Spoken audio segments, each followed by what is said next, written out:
Páez, asambleísta de la provincia de El Carchi. Economista, muchas gracias por aceptar conversar. Un tema que está en estos momentos prácticamente siendo en discusión y que la Asamblea Nacional debería llevar hacia adelante esta propuesta o más bien este enlace de lo que realmente está pasando la pandemia. ¿Qué pasa con el proyecto de ley de pandemia que justamente, si no me equivoco, ya fue debatido en primera instancia en la Asamblea Nacional? Economista, bienvenido a Carchi Noticias. Buenos días, un gusto poder saludarles, importante espacio para poder comentar a la ciudadanía carchense lo que venimos realizando desde la Asamblea. Un comentario de introducción respecto a la noticia que ustedes acaban de dar. Efectivamente, el ministro de Obras Públicas se comprometió a estar en la provincia del Carchi. Nosotros estuvimos presentes a través de mi equipo de trabajo. La amplia agenda que tenemos hace que nos dividamos las actividades. Estuvieron presentes el día de ayer y estamos al tanto de los compromisos y vamos a hacer el control político de que así se ejecuten. Yo el día de ayer tuve que obligatoriamente estar en Quito porque teníamos una reunión impostergable con la superintendenta de Economía Popular y Solidaria, con quien estábamos tratando varios temas de importancia para la provincia, para el país. Uno de esos, la ley que presentamos del defensor del cliente financiero y otros temas que venimos revisándolos desde septiembre para fortalecer el sistema cooperativo del Ecuador y del Carchi. Respecto a la ley que se ha presentado, a la ley orgánica para la gestión de emergencia sanitaria por pandemia causada por el COVID-19, esta nace como una disposición de la Corte Constitucional. El 6 de abril del 2021 estableció que el presidente de la República en 3 meses presentará un proyecto de ley para que regule la libertad de tránsito y la Asamblea Nacional en 6 meses trate este proyecto de ley. ¿Qué pasó? El presidente Lenín Moreno presentó el proyecto de ley, pero el 12 de agosto, cuando ya Guillermo Lasso, el presidente, asumió sus funciones, lo retiró y ofreció un nuevo proyecto. Hasta el momento no ha llegado.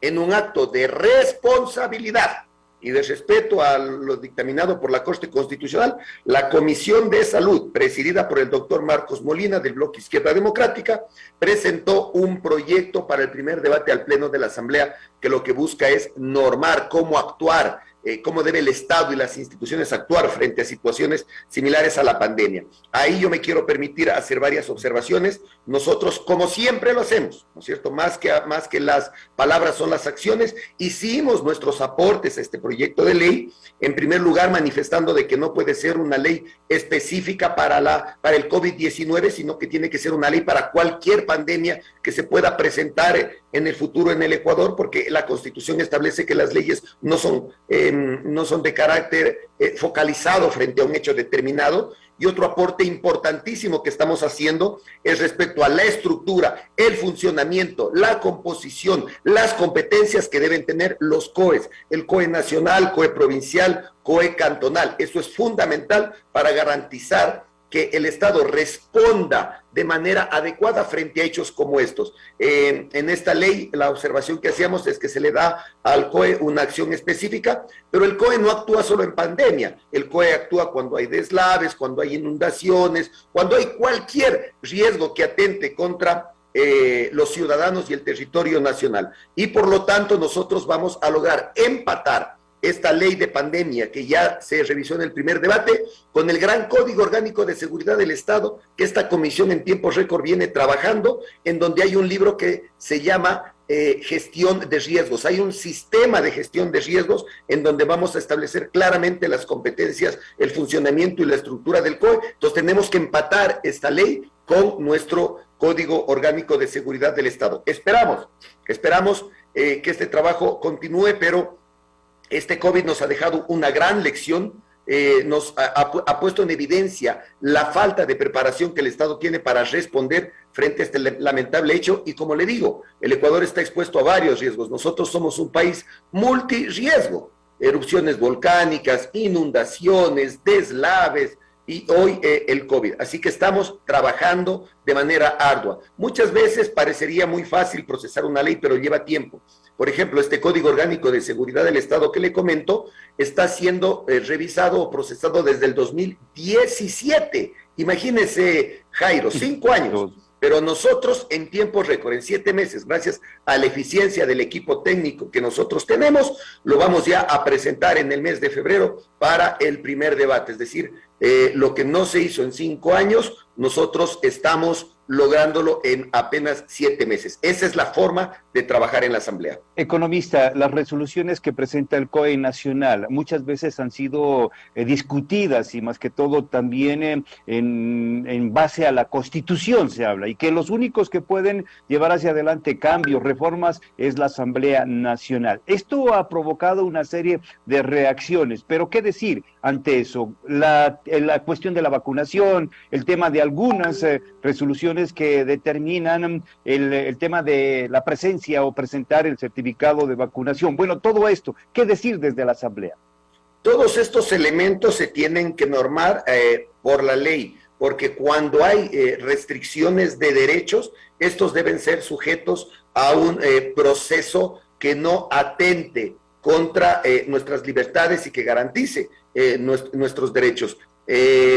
Esto estamos justamente normándolo en el Código Orgánico de Seguridad del Estado, en el libro del Sistema de Gestión de Riesgos, y tenemos que empatar eso con la ley de pandemia, porque efectivamente, si a usted le restringen un derecho, ¿quién es el llamado a restringirle ese derecho y en qué condiciones deben restringirle a usted ese derecho y determinadas libertades que nosotros tenemos? Por ejemplo, cuando hay una pandemia y a usted se decreta que estemos en confinamiento, es para garantizar un bien mayor, que es la salud de toda la población ecuatoriana. El derecho individual no es más grande que el derecho colectivo, y por lo tanto ahí se tiene que normar este tema. Así lo haremos. Nosotros actuamos de manera responsable. No únicamente nos gusta a nosotros comentar de las leyes, sino que lo que hacemos es aportar a las leyes. Nosotros en esta ley específica ya enviamos nuestras observaciones a la comisión respectiva, porque esa es la tarea de un asambleísta, es aportar a las leyes que se están procesando para garantizar que la asamblea emita leyes de calidad. No solo necesitamos cantidad de leyes, sino de calidad. ¿Por qué? Porque hay una cantidad impresionante de leyes en el país y que no se cumplen, son letra muerta. Un ejemplo de eso, Jairo, la Ley de Desarrollo Fronterizo, que ya está vigente varios tiempo y que no ha cumplido su rol. Una ley que no ha garantizado el desarrollo de los territorios de frontera. Entonces, tenemos que aportar y garantizar leyes de calidad.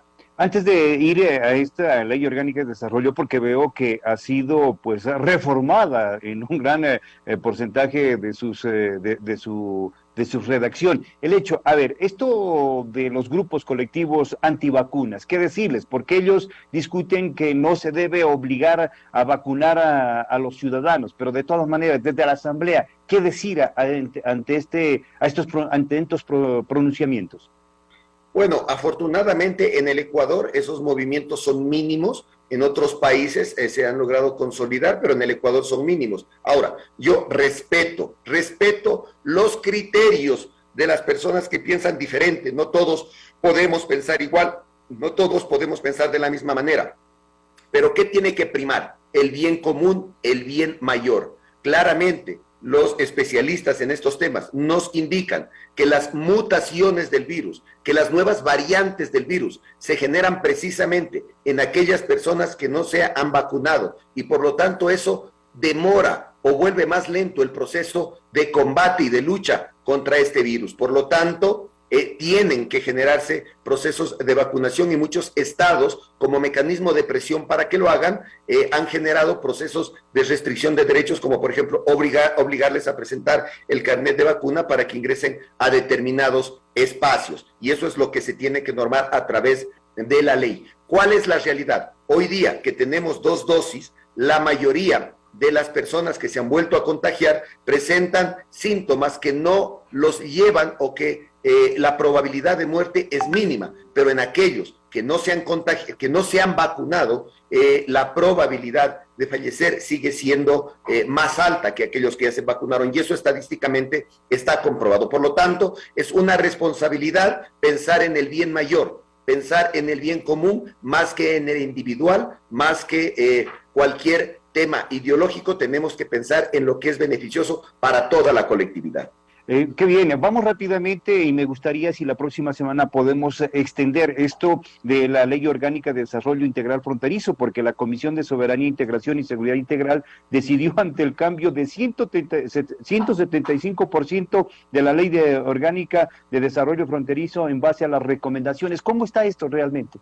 Sí, Jairo, con mucho gusto. En algún momento podemos revisar a detalle esta ley. Me parece interesante porque es una ley que le interesa al pueblo carchense y a todas las provincias de frontera. Nosotros como legisladores hemos ido a Quito a trabajar, a presentar proyectos de ley que sean viables, a aportar a las leyes. En este caso, la Ley de Desarrollo Fronterizo nace como una necesidad para eliminar esas desigualdades que hay en los territorios de frontera. Las fronteras son la puerta de nuestro Ecuador y nuestro sistema democrático debe protegerlas. Nosotros hemos evidenciado que la calidad de vida en los territorios de frontera es mucho más bajo. Hay mayor desigualdad, menores oportunidades, mayor pobreza, y eso no puede continuar así. En la Constitución se establece claramente en el artículo 249 que las fronteras deben tener un trato diferencial, preferencial. ¿Pero por qué se pone eso? Eso se pone porque efectivamente se evidencia que tienen características diferentes, que muchas veces tenemos menores porcentajes de competitividad frente a los países vecinos. Existía una ley que, como lo he manifestado, no hacía ningún aporte al desarrollo de las fronteras, una ley que tenía, o que tiene, porque sigue vigente, 49 artículos. Nosotros estamos presentando una ley con 87 artículos y todavía falta una etapa adicional de aportes. La nueva ley, Jairo, prácticamente reemplaza la ley anterior, porque el proyecto original o el objetivo original era hacer reformas para fortalecer a la ley anterior, pero hemos visto que la ley anterior tenía tantas deficiencias, que tenía ausencia de tantos elementos importantes para el desarrollo de los pueblos de frontera, que hemos incorporado esos elementos y prácticamente es una nueva ley. Y cuando ya de la ley original queda muy poco, lo mejor es presentarla como una nueva ley y ya no como una reforma. Eso lo que demuestra es la calidad del trabajo de la comisión. Eso lo que demuestra es el interés que le hemos puesto los asambleístas de frontera y los equipos técnicos para construir una ley que efectivamente sirva a los territorios de frontera, que sea inclusiva. Economista, y el famoso reglamento que salió desde la Presidencia de la República, que a la final tampoco sirvió. Sí, evidentemente la ley no articulaba acciones entre las diferentes instituciones del Estado, no articulaba, no tenía una planificación para garantizar el desarrollo de las fronteras. Nadie, ninguna institución se preocupaba. Entonces, esa ley y ese reglamento no servían. Y le voy a dar el ejemplo de por qué no servían, Jairo. Una de las primeras acciones que realicé cuando fui electo como asambleísta de la provincia del Carchi fue fiscalizar a las instituciones, a los ministerios que tenían que aportar al desarrollo de los territorios de frontera. Y solicitamos o realizamos requerimientos de información. Y fue decepcionante el ver que los ministerios, ni siquiera muchos de ellos conocían, Jairo, de que existía una ley de desarrollo fronterizo. ¿Cómo la iban a aplicar? Muchos ministerios ni siquiera sabían que el artículo 249 de la Constitución obliga, exige, determina que se invierta de manera preferencial en los territorios de frontera. Pero hoy día hay un asambleísta que no va a permitir que se siga incumpliendo con la ley y que se siga postergando el desarrollo de los territorios de frontera. Y quiero mencionar también que en este trabajo arduo y de calidad que han realizado nuestros equipos técnicos y los asambleístas de esta comisión, se formó una subcomisión que le dio mayor prioridad a este proyecto de ley, en donde está el asambleísta Augusto Guamán de Sucumbíos, el asambleísta José Luis Vallejo del Carchi y mi persona como parte interesada para garantizar una ley de calidad. Ese es el trabajo que tiene que hacer un asambleísta. Eso es lo que necesita el país, que fiscalicemos, hagamos control político para que cumplan la ley de las diferentes instituciones y que aportemos generando leyes de calidad. Para eso nos enviaron a la ciudad de Quito a trabajar. Muchas gracias, economista. Compromiso, porque me gustaría a través de Carchi Noticias poder conversar sobre este tema y ampliarlo para que las cosas salgan en beneficio, no simplemente letra muerta. Muchas gracias, economista. Muchas gracias, un saludo afectuoso a todos ustedes, un abrazo al pueblo carchense y mantengamos las medidas de bioseguridad que siempre hemos manifestado. Regresemos a tener esa conciencia de que esto es un peligro y de que puede afectar la vida nuestra y de nuestro entorno. El distanciamiento, el lavado de manos, las vacunas y sobre todo evitar estar presente en espacios donde se generen aglomeraciones. Así que a cuidarnos todos y un saludo nuevamente afectuoso a todos. Muchas gracias, el economista Ramiro Narváez, asambleísta de la provincia de Carchi. Vamos a la pausa en Carchi Noticias.